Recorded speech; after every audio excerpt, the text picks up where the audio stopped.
Raising a Giant by Bob Crisp, read by Will Zanders. Chapter 9, A Giant's Heart.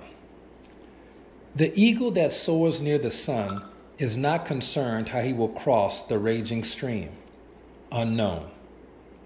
Ground floor opportunities may be for real hardy and bold pioneers. The uninitiated and timid may be better coming into the business long after the question of success has been resolved by those willing to pay the price of new beginnings. It takes a great deal of faith in the beginning to see the vision of success that most entrepreneurs possess. Trust and faith are inextricably tied together, and without trust and faith, you will find it impossible to reassure even your best prospects that everything will be okay in the new venture. Remember, most of us are risk adverse and not risk inclined. An immigrant aboard a ship coming to the United States in the 1930s said to his shipmate, "I've heard that the streets of America are paved with gold. Is that true?" The shipmate replied, "No, that's not true.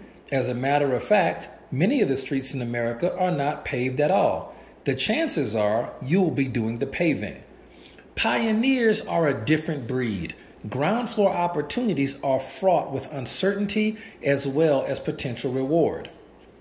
Barbra Streisand sang, "People who need people are the luckiest people in the world." Nowhere is this more true than in network marketing. It takes a big heart to be able to continue in the face of major opposition. At the heart of every great organization is a deep sense of responsibility to its members of the organization individually and as a unit. Rich DeVos says in his book, The Compassionate Capitalist, says, "The key to all success is in helping people help themselves." There are so many great lessons to be learned from working with others. The most important lesson is the lesson of love. To be a giant, learn to love more.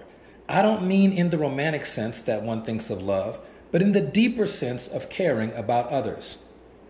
At the core of the question is, in the sense of compassion, that one brings to the area of business and life, is the question itself. Why are you involved in network marketing if not to enhance your life and make it better?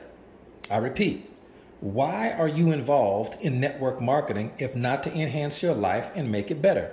Financial gains are tied to passionate effort and persistent performance, not only by you, but by a confluence of others. People who are hurting need a friend, not just an instructor. And don't we all hurt from time to time? My friend and early mentor, Warren Gray, used to saddle up horses, and he and I would ride out to some distant hilltop, and he would ask me questions about life and be kind enough to listen to my rudimentary answers. I think what he was really doing is helping me to continue my search and to not rest on my early conclusions. He loved me. There's no doubt in my mind. The glue that bonds a group into an organization is love. The missing element in so many companies is the simple, heartfelt sincerity of people who love people. My mentors have taught me a great deal about the subject, and I have so much more to learn. There are 3 questions that every prospect asks in his or her mind when encountering you. These questions are about love and trust. They are not my questions. They were shared with me by one of my many, many friends and mentors.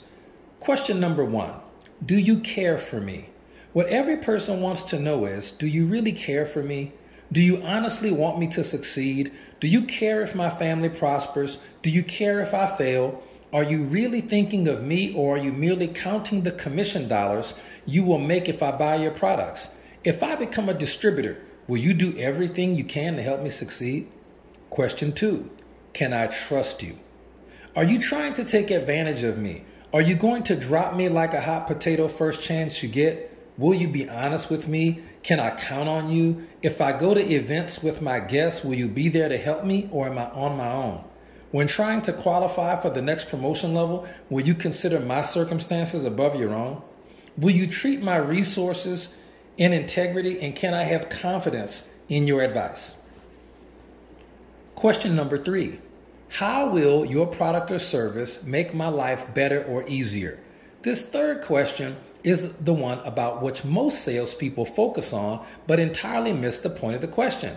The question may be interpreted by some as simply a buying sign, prompting a closing comment such as, "Ma'am, you can't live another day without my newfangled widget."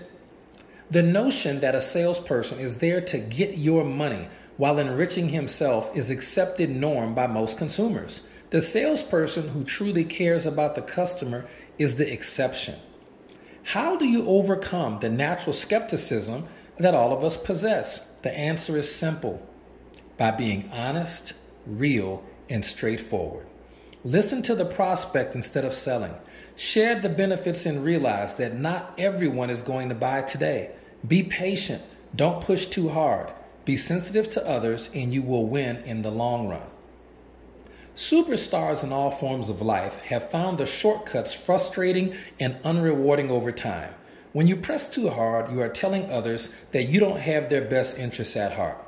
Empathy, not sympathy, is the key. Networking is a matter of connecting with others. Become a rapt listener. Master the phrase, "That's interesting, tell me more."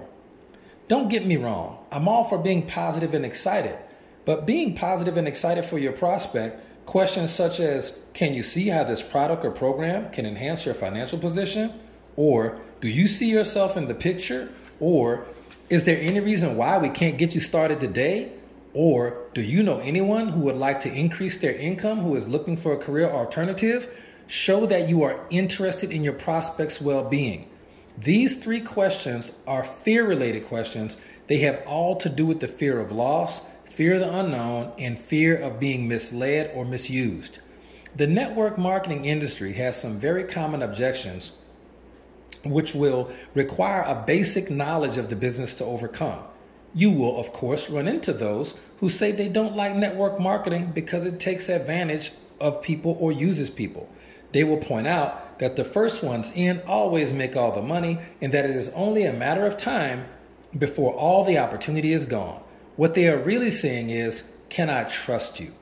They are expressing a basic fear instinct of being used. What they really mean is abused. The natural instinct to accept this criticism is having some validity. The truth is that no network marketing company has ever saturated the market. If you feel empathy for the question by using the simple feel, felt, found formula, you can overcome this common objection. Simply say, "I know how you feel. I felt the same way, but let me tell you what I found out." The truth is that the benefits occurring to those who come later in the program are actually greater than those who come earlier. Nevertheless, the key to keeping an organization in place after it has been built is activities which continue to reinforce the answers to these 3 basic questions. What we are asked to do every day is to reassure and reinforce the possibilities. The equation never ends. Someone's need for reassurance never goes away. Each person in your organization needs to be told they are appreciated. They need reassurance, not just in words, but in so many small ways. Internet note. Most of us have not learned the dynamics of using video email to keep in touch with our teams. Consider the car salesman who carries a cell phone with internet connection and a camera. He welcomes a potential car buyer and shows him the car that he is thinking of buying. The first thing that he does is open the car door and ask the prospective buyer to sit behind the wheel. And then he takes a photograph of the buyer behind his new car and asks if he can send the photo to the prospective buyer's email. By the time the buyer gets home, he has a "thank you for stopping by" video email with a digital photo of himself sitting in his new car. Sounds simple, but get this. So far, the auto industry is clueless about its users, but the same is true with network marketers. A simple "hi, thanks for considering my opportunity" via video email would go a long way to assist in the make me feel important world of network marketing. So many good things happen with video email marketing. You can collect a database of prospects, customers, distributors, and you can use automated email marketing. Your retention rate will double or triple, and your own activities will be magnified and more effective. Later, we deal with the issue of recognition.